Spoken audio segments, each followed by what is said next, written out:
ओम अज्ञानतिमिरन्धस्य ज्ञानाञ्जनशलाखया चक्षुरुन्मिलितं येन तस्मै श्रीगुरुवे नमः।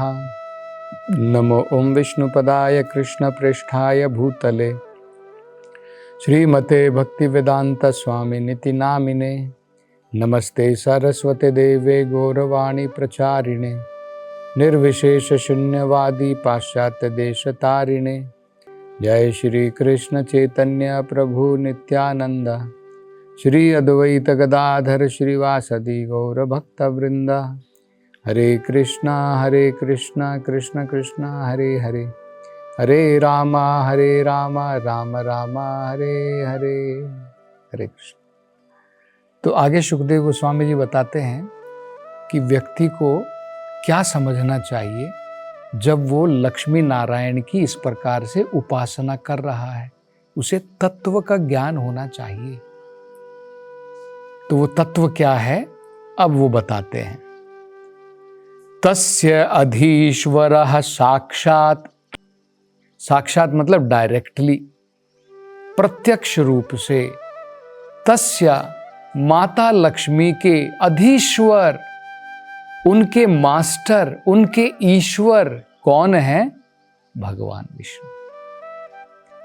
तस्य अधीश्वर साक्षात, तो भगवान विष्णु से प्रार्थना है कि हे भगवान, आप माता लक्ष्मी के साक्षात परमेश्वर हैं।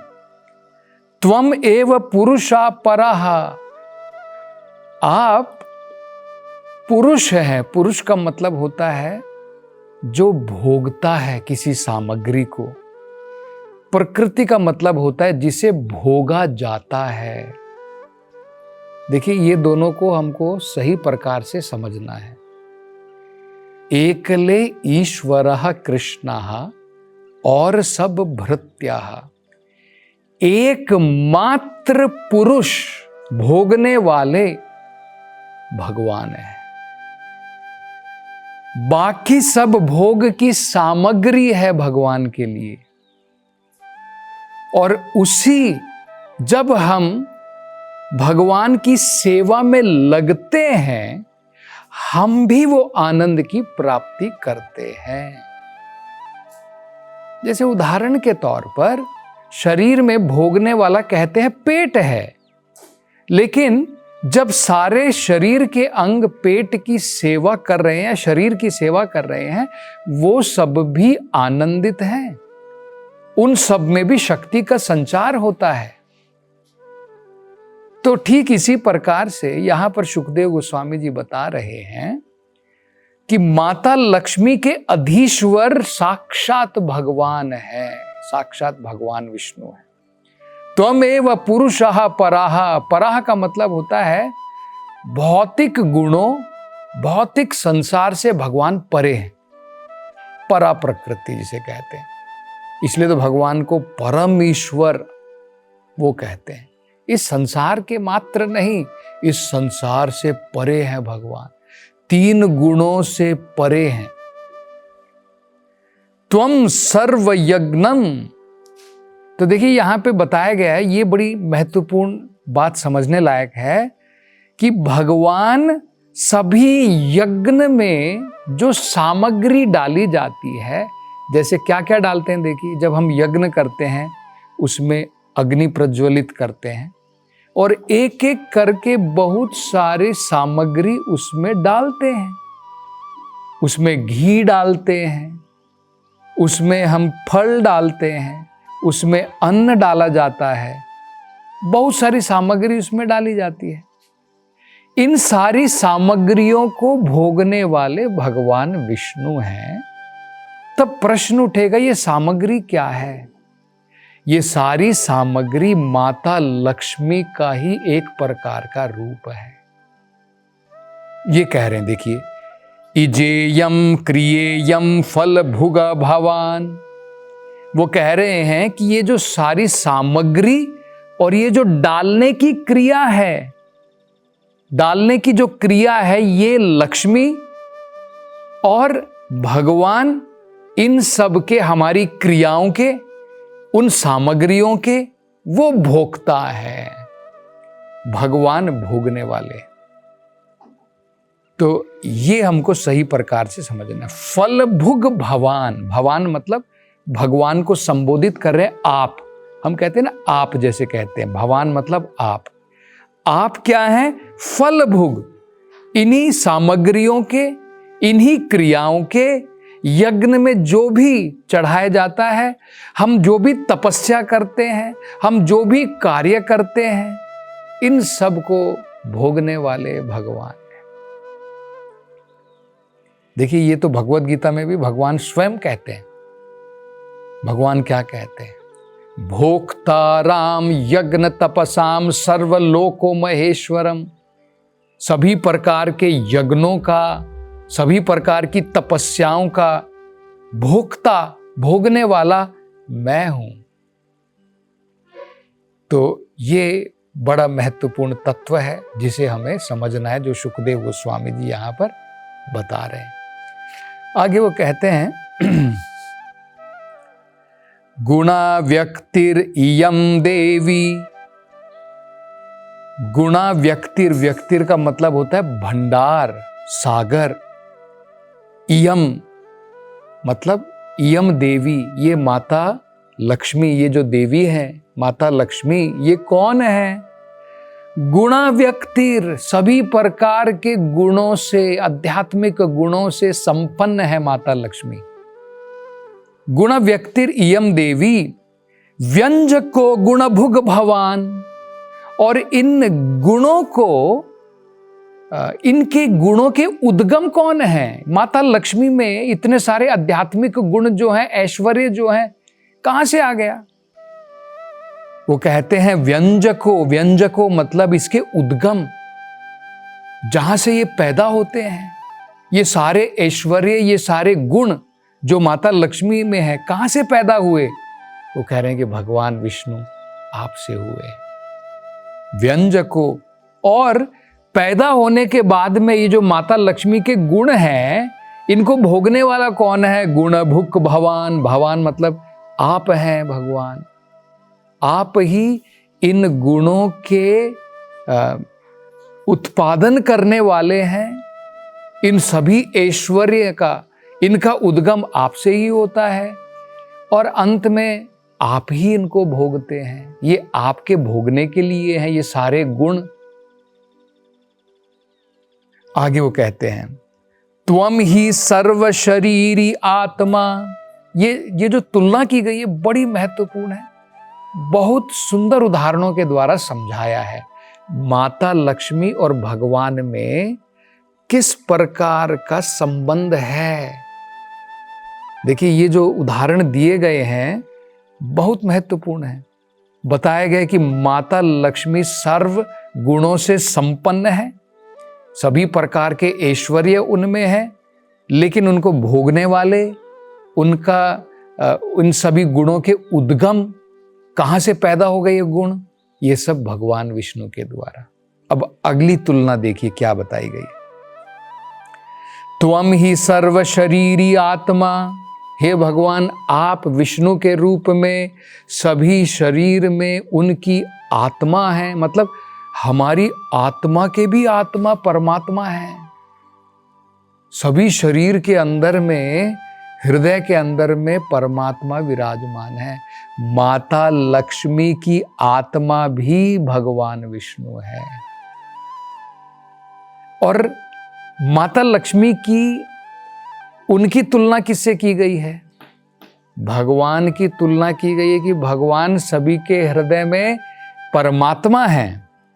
तो शरीर इंद्रिय आशया, माता लक्ष्मी जो है उनसे आया है ये शरीर, ये इंद्रिया, ये मन, और इसके अंदर में आत्मा वो भगवान विष्णु, और शरीर, मन और इंद्रिया ये माता लक्ष्मी।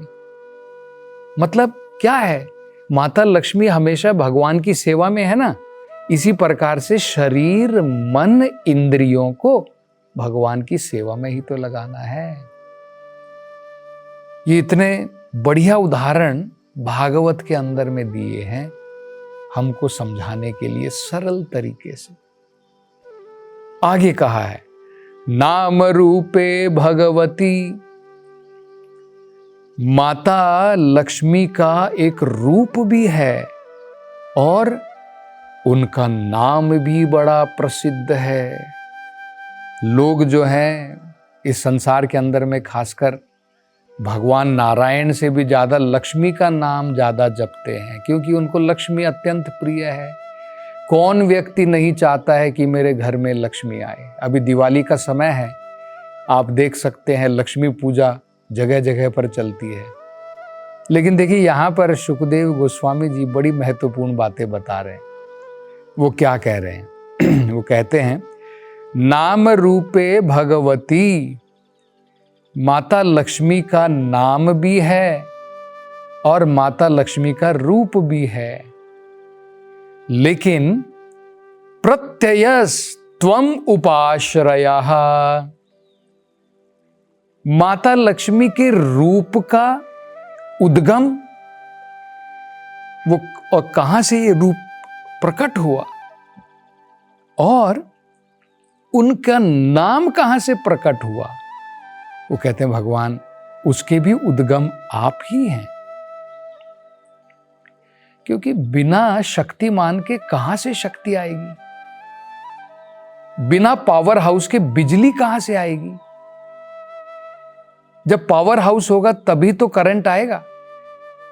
तो यही बताया गया है। शुकदेव गोस्वामी जी कह रहे हैं कि भगवान आप तो शक्तिमान हैं, तो माता लक्ष्मी का भी रूप है, उनका भी नाम है, लेकिन इन सब का उद्गम कहां से हुआ है? आपसे ही तो हुआ है। प्रत्ययस्त्वम, और क्या है? उपाश्रयाः, इन सब का आश्रय भी, इन सबको आश्रय देने वाले भी आप हैं। हम सब भौतिक जीवों के आश्रय भी भगवान हैं। मतलब हमारा अस्तित्व भगवान से अलग नहीं है। हम इंडिपेंडेंट होकर के, आत्मनिर्भर होकर के कि भगवान की जरूरत नहीं है, हम नहीं रह सकते हैं, क्योंकि अंत में सबका आश्रय वही है। उद्गम भी उनसे होता है, सब चीजों का पालन भी उनके द्वारा होता है, और जब संसार का प्रलय हो जाता है सब कुछ भगवान के अंदर में ही तो आश्रय ग्रहण करते हैं। तो सबका आश्रय भी भगवान है।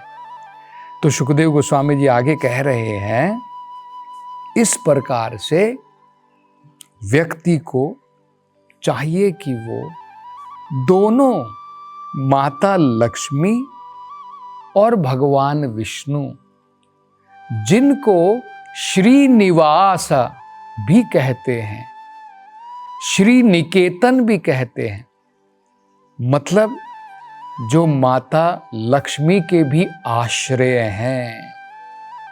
ये बड़ी महत्वपूर्ण बात है। तो देखिए, ये अगर हमको तत्व स्पष्ट हो जाएगा तब हमें ये समझ में आ जाएगा कि भगवान की भक्ति हम किस प्रकार से करते हैं। यहां तक कि अगर आप देखिए, हम जब हरे कृष्णा महामंत्र का जप करते हैं, कई बार हम लोग सोचते हैं ये हरे क्या है, ये हरे शब्द का अर्थ क्या है। इसको कहते हैं, देखिए इसमें बीज अक्षर होते हैं, 3 बीज अक्षर हैं इसमें, इस मंत्र में। ये 16 शब्दों का मंत्र है। षोडशक नाम नाम, षोडश का मतलब होता है 16। जैसे अगर आप देखिए, हरे कृष्ण कृष्ण कृष्ण हरे हरे, हरे राम राम राम हरे हरे।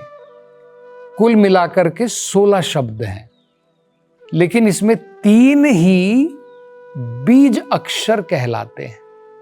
ये पूरा मंत्र 3 बीज से बना है, हरे, राम और कृष्ण। इन तीनों को बीजाक्षर कहते हैं। तो इनका मतलब क्या है? देखिए, हरे जो है ये माता लक्ष्मी या श्रीमती राधा रानी, उनको संबोधित है, उनको संबोधन कर रहे हैं। इस मंत्र के द्वारा हम सबसे पहले श्रीमती राधा रानी या माता लक्ष्मी उनको संबोधन कर रहे हैं। क्या संबोधन कर रहे हैं? जैसे देखिए, जब हम कहते हैं ना राधा, और जब संबोधित करते हैं तब कहते हैं हे राधे, राधे, वो संबोधन होता है। इसी प्रकार से भगवान की शक्ति हरा कहते हैं, संबोधन के तरीके में हरे कहते हैं। असल में हरा, लेकिन संबोधन करने के समय में हरे कहते हैं। तो ये हरे जो शब्द है, जैसे राधे, राधा, उनको जब संबोधित करते हैं हे राधे, इसी प्रकार से हरा, हरे।